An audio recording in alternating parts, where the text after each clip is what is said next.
at pananalangin. At naniniwala po ako na meron na pong ginawa ang Diyos sa ating mga buhay. Amen. At naniniwala po ako na meron pang gagawin ng ating Panginoon sa ating mga buhay. Amen po ba? Handa na po ba tayo sa salita ng ating Panginoon? Matthew chapter 9, verse 36 to 38. Ang sabi po dyan, when he saw the crowds, he had compassion on them because they were harassed and helpless, like sheep without a shepherd. Then he said to his disciples, the harvest is plentiful, but the workers are few. Ask the Lord of the harvest, therefore, to send out workers into his harvest field. Babasahin po sa wikang Tagalog, nang makita niya ang napakaraming tao, nahabag siya sa kanila sapagkat nanlulupaypay sila at nangalat katulad ng mga tupang walang pastol. Nang magkagayon sinabi niya sa kanyang mga alagad, totoong marami ang aanihin, ngunit kakunti ang manggagawa. Idalangin namin nyo sa Panginoon ng anihan na magpadala siya ng mga manggagawa sa kanyang anihan. Ang titulo po ng ating mensahe ngayong gabi is Compassion for the Lost. Compassion for the Lost. Ang tinutukoy po na compassion ng Panginoon sa talatang ito ay hindi po compassion sa ating mga kapatid sa ating pananampalataya. Ito po ay specifically compassion sa mga naliligaw, sa mga hindi Kristiyano, sa mga tupang walang pastol. May dalawang balita na hatid ang verse na ito sa atin. Good news and bad news. Mabasa po namin sa verse na yan, ang sabi niya, the harvest is plentiful. Yan po ang good news. Ang ibig sabihin po niya ay maraming taong naghihintay lang na ma-share ng mabuting balita. Maraming taong naghihintay lang na ma-invite sa church. Naghihintay lang na masabihan patungkol sa ating Panginoon. Pero ang nakakalungkot mga kapatid, ang sabi ng Panginoon, kakunti po ang manggagawa. Kakunti ang manggagawa. Isa pong realidad at nakakalungkot na realidad na maraming mga Kristiyano, pero konti po ang manggagawa. Kaya ang sabi ng Panginoon, dumanangin kayo sa Panginoon ng anihan upang magpadala ng manggagawa. Ang tinutukoy po na manggagawa ng Panginoon dito is hindi yung kasali ka lang sa isang ministry. Praise God kung kasali ka sa praise and worship team. Praise God kung kasali ka sa deacons. Praise God kung kasali ka sa ushering team, sa Sunday school, sa youth ministry. Pero ang nais ng Diyos mga kapatid ay manggagawa na umaabot ng kaluluwa. Amen po ba? Sabi po sa 2 Timothy 4:5, as for you, always be sober-minded, endure suffering. Listen po, do the work of an evangelist. Fulfill your ministry. Yes, kailangan nagampanin natin ang ating mga ministry, but first, we are to do the work of an evangelist. Nagkakaunawaan po ba? Ano po ang isang evangelist? Nagbabahagi po ng ebanghelyo, ng gospel.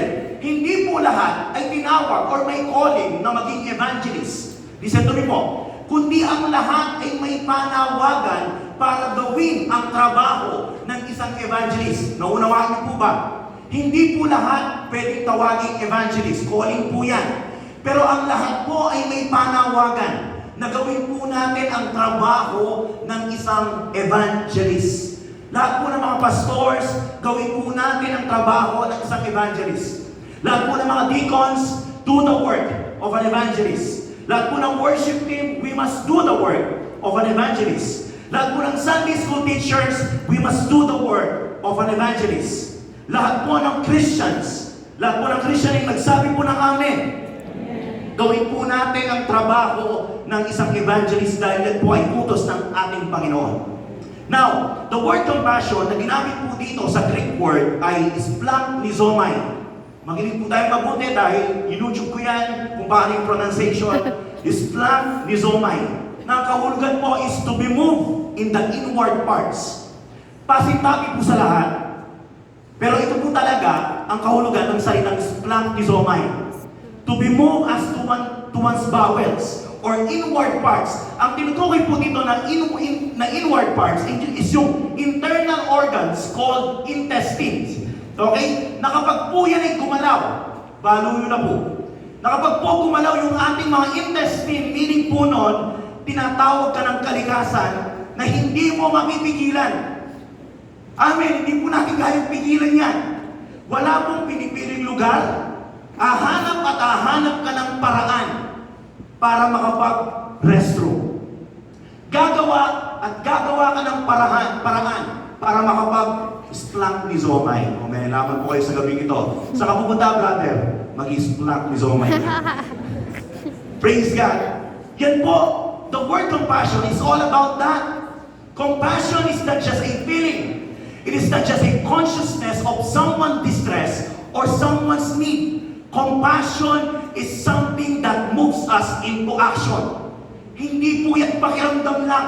Ito po'y talagang damdamin na gagalaw po tayo dahil yan po ang ating puso. Amen po ba? Now, magtatanong po ako sa inyong lahat. Magtaas po ng kamay lahat ng ligtas at may Kristo sa buhay. Yung mga iba po hindi pa po ligtas. Tanggapin niyo po ang Panginoon. Amen. Magtaas po ng kamay lahat po ng ligtas at may Kristo sa buhay. Okay po, pwede lang po ibaba. Totoo po ang kasabihang, you cannot give what you do not have. Kasi nga naman, paano magbibigay, wala ka naman. Pero kanina po, sa mga nagtaas ng kamay, ibig sabihin ay meron kang Kristo. Meron kang kaligtasan. Nasa sa atin ang kaligtasan because we have Jesus in our lives. Pero bakit sa marami sa atin, bakit hindi po tayo makapagbahagi patungkol sa kaligtasan ng Panginoon? Let me tell you this po. We cannot give not because we do not have. We have Jesus. Amen.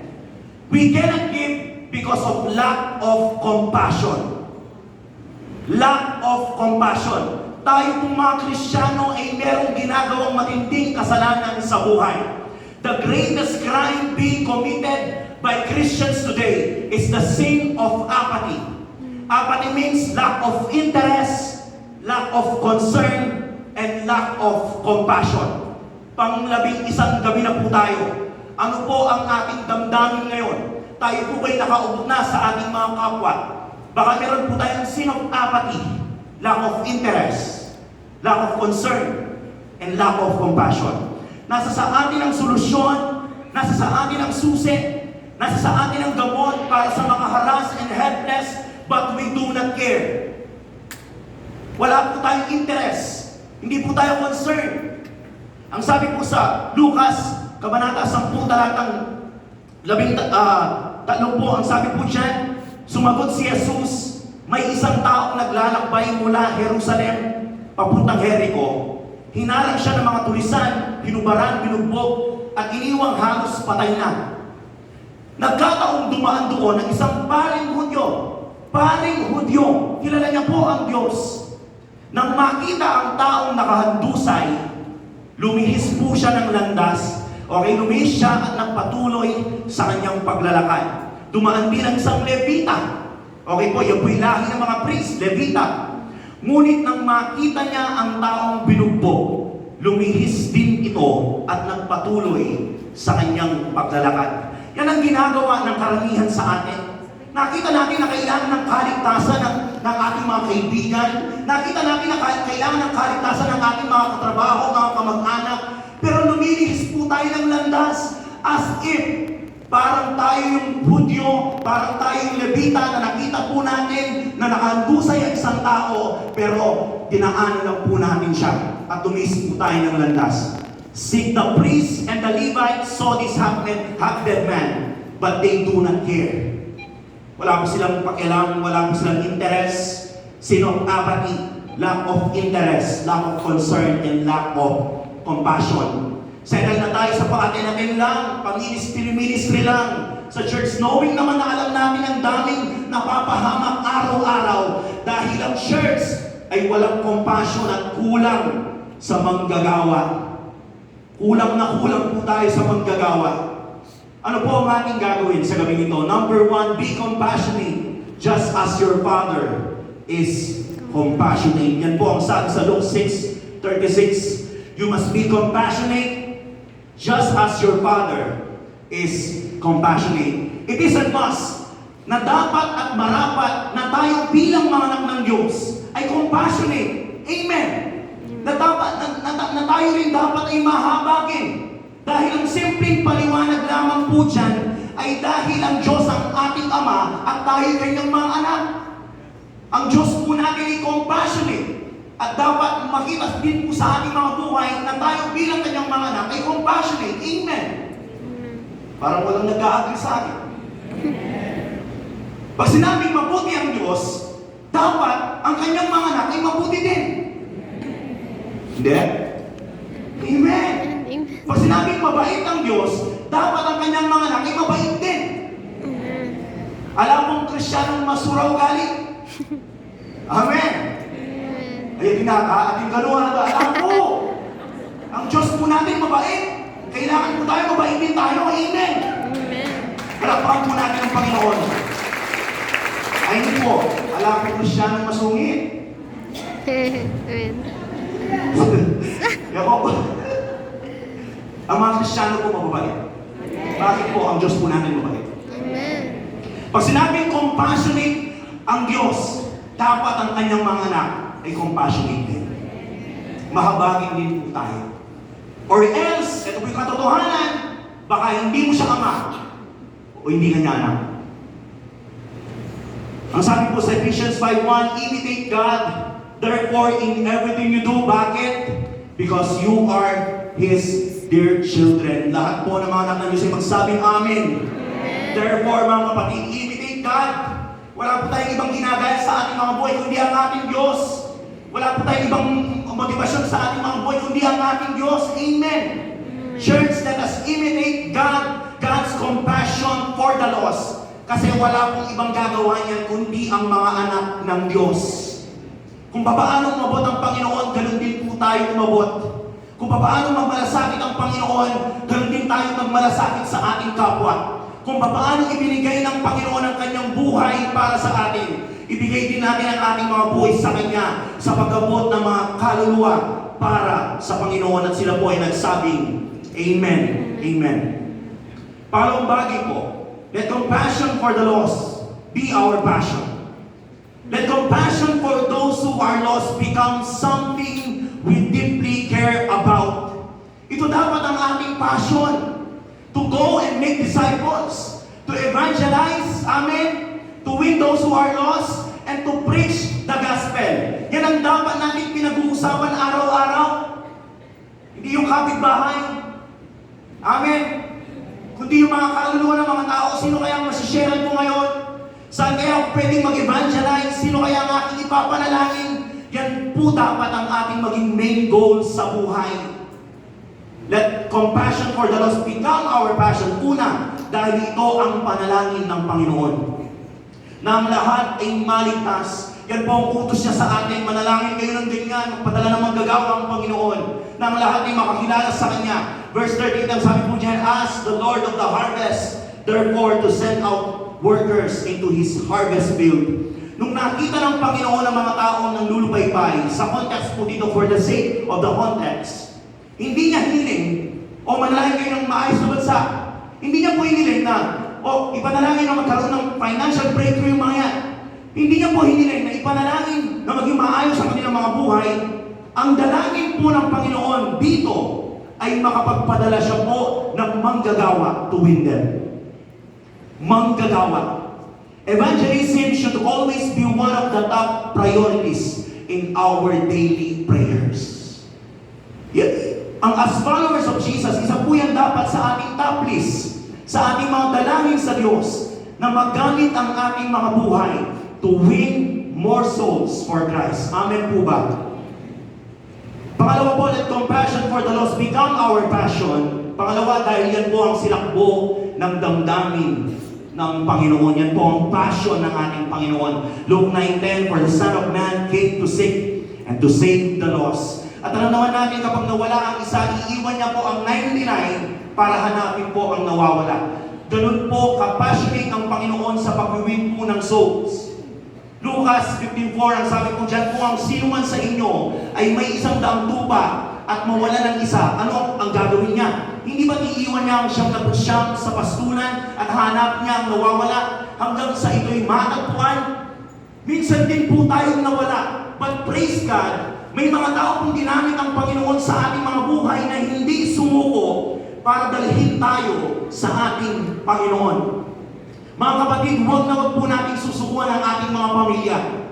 Huwag na huwag po nating susukuan ang ating mga kaibigan. Huwag na huwag po nating susukuan ang mga katrabaho po natin. Huwag na huwag po nating susukuan ang mga tao hanggang kailan po mabuborn again. Amen. Amen po ba? Sabihin nga po natin passion. Yan po ang ating passion to win more souls for Christ. Evangelism should be our passion. Pag sinabi pong passion, yan po ang ating driving force.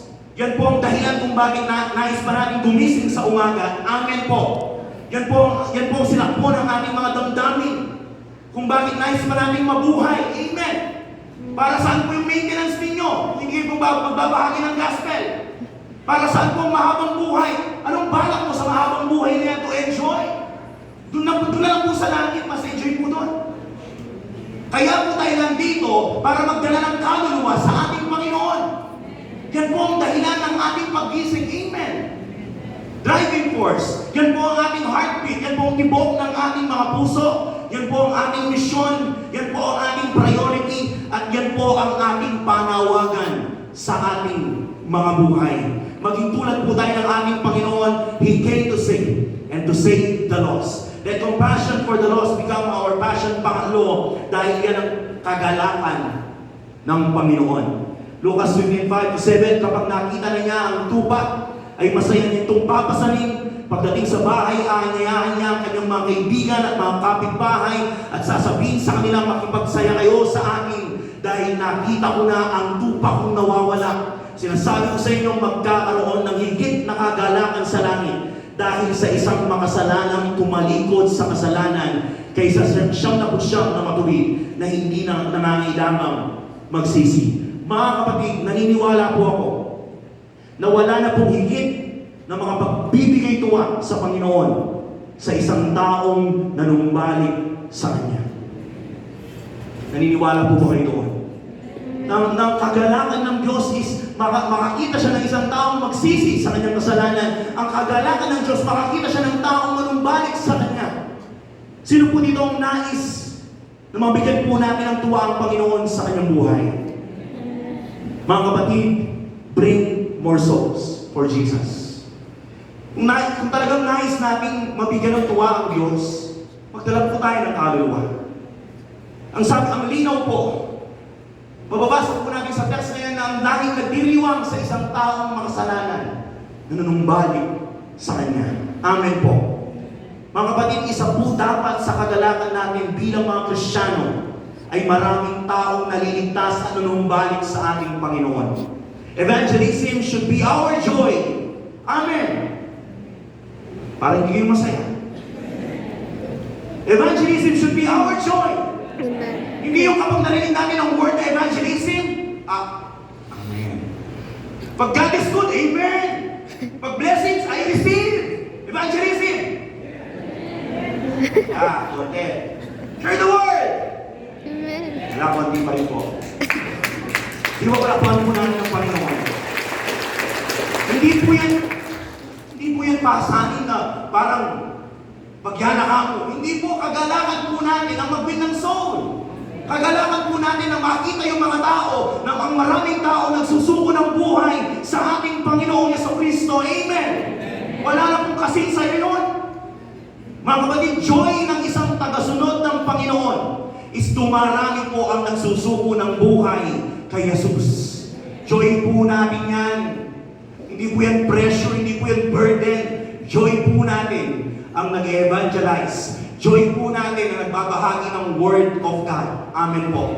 Alisin po natin ang sinupapati. Mag-involve tayo sa ginagawa ng Diyos. Maging interested tayo sa pag-win ng soul, sa pag-disciple. Magkaroon tayo ng concern and compassion sa mga taong wala pa sa Panginoon. This is what we should be passionate about. Bringing more souls to Jesus. Kaya ka nasa trabaho mo para magdala ng kaluluwa sa Panginoon. Kaya ka nandyan sa school na yan, hindi lang para maging top-notcher ka dyan, kundi para magdala ng kaluluwa sa Panginoon. Amen po ba? Number 3 po, be a soul reaper to become a soul winner. Our God always moves with compassion. Hindi siya nag-move dahil lang duty. Naroon palagi ang kanyang habag at biyaya. Sa bawat pagkilos niya sa ating mga buhay, At sa mga taong hindi pa kumikilala sa Kanya, mahabagin po ang Diyos. Kaya tayo nandito kasi nahabag ang Diyos sa ating mga buhay. At inaasahan din po ng ating Panginoon, yung same compassion na yan ay ipaabot po natin sa mga taong hindi pa nakakakilala sa Kanya. Amen po! Tayo din nakaranas, iparanas din po natin sa kapwa natin yan. Ang sabi po doon, verse 36, when he saw the crowds, he had compassion on them because they were harassed and helpless like sheep without a shepherd. Nakita ng Diyos ang kalalagayan ng mga taong to. Nakita niya na sila ay nanlulupaypay, nangangailangan po ng kanyang tulong. Church, nakikita mo ba na kailangan ng tulong ng iyong katrabaho? Nakikita mo ba na kailangan ng mga estudyante, nakikita mo ba na kailangan ng tulong ng iyong kaklase, ng iyong mga kaibigan, ng iyong mga pamilya, ng iyong mga kakilala? Iniiyak ba natin sila sa ating Panginoon? Tayo po ba ay nahahabag sa kanilang sitwasyon? Iniisip ko po, mga kapatid, tayo mga Kristiyano, kapag po tayo dinaanan ng isang matinding pagsubok sa buhay, ay naroon pa rin po ang pag-iyak, panghihina, pero hindi po tayo nawawala ng pag-asa. Sapagkat alam natin, meron tayong Diyos na malalapitan. Tama ho ba? Na sa oras ng pagsubok, nasasabi natin, the Lord is my shepherd. The Lord is my strength. Nare-recite po natin ang Psalm 23. Pero sila po na walang kaligtasan. They are like sheep without a shepherd. Yan po ang pag-describe ng Panginoong Hesus sa kanila, sa mga taong wala pang Kristo. Napag-aralan po natin yung mga tupa, hindi po nila kaya na walang pastol. Mapapahamak po sila. Na kapag sila'y dumaranas ng pagsubok, kalungkutan, kamatayan, sino po ang tatawagin nila? Sino po ang andyan para sa kanila? Saan po sila humuhugot ng pag-asa? Yan po siguro ang kulang sa atin. Wala tayong tunay na concern and compassion for the lost. Now, I mean po, can you imagine them right now? Yung ka-workmate mo na gusto nang sumuko sa buhay dahil wala siyang Kristo. Mga kaibigan mo, yung mga kaklase mo na inaatake ng depresyon dahil hindi niya alam saan huhugot ng pag-asa. Yung mga kaibigan mo na nakakasama mo sa saya, youth and young adults, pero hindi sila makakasama sa iyo sa langit dahil hindi mo sinabi na Kristiyano ka, hindi mo pinakilala ang Panginoon sa kanila. Ang mga pamilya mo na hanggang ngayon umaharap pa rin sa buhay ng walang Diyos. Tayo nga po na may Diyos, ang hirap na eh. Tayo nga po na may Diyos, umiiyak pa rin tayo. Why? Ang hirap po talaga. Nakakayanan lang po natin dahil sa biyaya ng Diyos sa ating mga buhay. Imagine them, yung mga taong walang Kristo, paano po nila nakakayanan ng buhay ng walang Diyos? Paano nakakayanan ng pamilya mo na walang Diyos? Paano nakakayanan ng kaklase mo, ng kaibigan mo, ng katrabaho mo na walang Diyos, na hinaharap niya ang buhay na mag-isa? Paano po natin nakakaya? Ito po yung tanong, paano po natin nakakayang manahimik na nasa ating kamay ang mabuting balita ng kaligtasan ni Kristo? Sobrang buti ng balita na ito. Sobrang buti ng mabuting balita para itago po natin. Amen! Hindi ka talaga magiging soul winner kung hindi ka magiging soul weeper. We need to weep for souls, to win them. Sabi nga po ni Pastor Rick last Sunday, talagang tumatak po sa akin to. Evangelism is a love issue. Kaya hindi tayo makapag-engage sa evangelism, kaya hindi tayo makapag-share, hindi dahil hindi mo kaya, hindi dahil wala kang alam, hindi dahil nahihiya ka, hindi dahil takot ka, hindi dahil walang opportunity. Mga kapatid, excuses lang po ang mga yan. Ang pinaka-issue po talaga dito, kulang tayo sa pagmamahal. Kulang po tayo sa malasakit sa ating kapwa. Na sana hilingin po natin sa Diyos sa gabing ito, dagdagan ng Diyos yung malasakit natin sa ating mga puso. Bigyan niya tayo ng puso sa mga kaluluwang hindi pa nakakakilala sa Kanya. Nais pumunta ko sa isang story sa Bible, sa Book of Acts. Nung si Paul and Silas po is nakulong po sila. So ang nangyari, wala po natin yung storya na si Paul and Silas nabilang ko dahil po sa pagbabahagi ng salita ng Diyos. Habang nakakulong po sila, nakatalikala na, pakain, kamay, ang ginawa po nila is umawit ng himno, tama po. At sila po ay nananalangin. At habang ginagawa po nila yon is, na-shaken po, dumindol, at nabuksan po yung mga pintuan. Imagine po that miracle, nabuksan po yung mga pintuan ng kulungan at nakalap po yung mga talikala ni Paul and Silas. Then nandun po yung warden.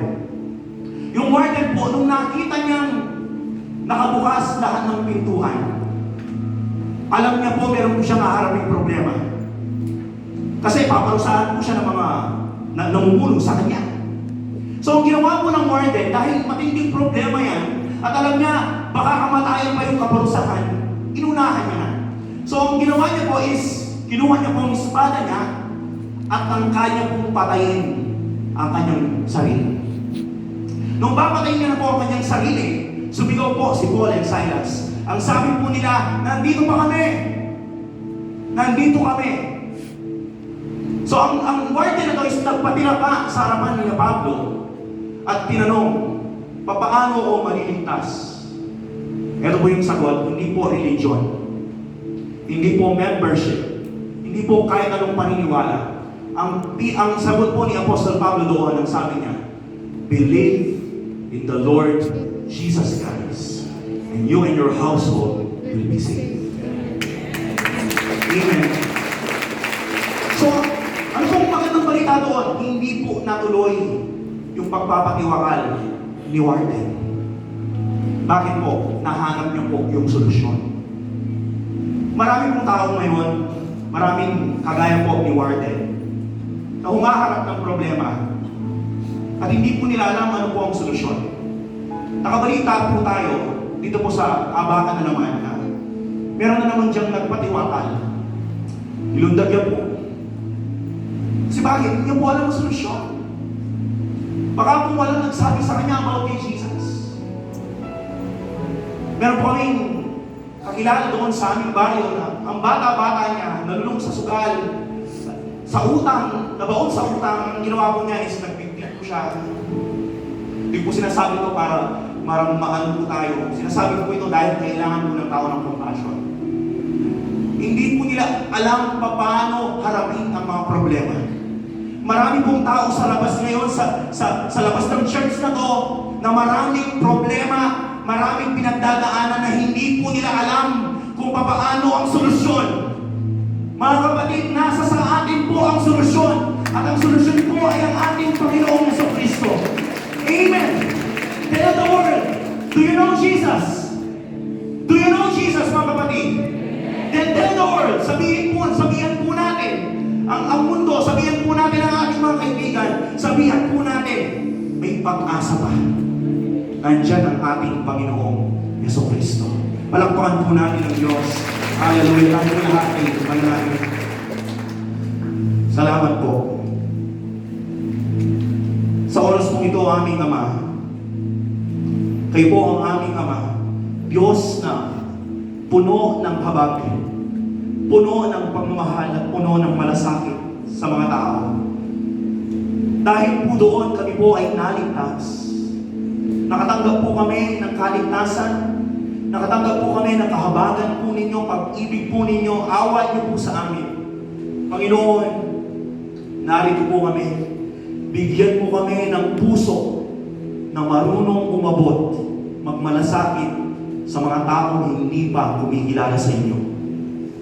Maging tulad kami ni Paul and Silas na magsasabi sa mundo, narito kami at nasa sa amin ang solusyon. At ang tanging solusyon ay kayo, aming Panginoon. Maraming salamat po. Dagdagan niyo po ang aming mga pag-ibig sa aming mga puso. Dagdagan niyo po ang aming habag sa aming mga kapwa, Panginoon. Tulungan niyo po kami, O Diyos, na maisabuhay namin ang compassion, ang kahabagan na nanggagaling sa inyo sa aming mga kapwa. Maraming salamat po, Panginoon. Ito po ang aming samot manalangin sa pangalan lamang po ng aming Panginoong Hesus. Amen at amen.